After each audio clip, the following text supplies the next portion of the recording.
পলাশবাৰীৰ দখলৰ বিশিষ্ট জ্যোতিষী তথা সমাজসেৱক অপূৰ্বদেৱ শৰ্মাৰ পুত্ৰৰ জন্ম বাৰ্ষিকী পালন। দক্ষিণ কামৰূপৰ পলাশবাৰী সমষ্টিৰ দখলা নিৰ্বাসী বিশিষ্ট জ্যোতিষী তথা সমাজসেৱক অপূৰ্বদেৱ শৰ্মাৰ পুত্ৰৰ সুমন শৰ্মাৰ ১৭তম জন্মবাৰ্ষিকী পালন কৰা হয়।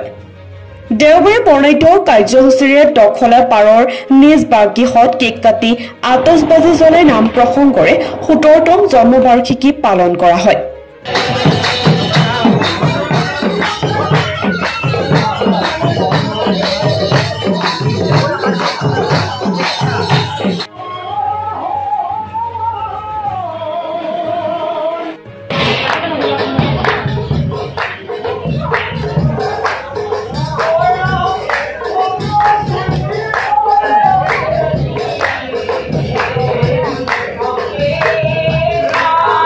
পলাশবাৰীৰ পৰা জিতুমণি শৰ্মা ৰিপৰ্ট নিউজ 24 এনি 24/7।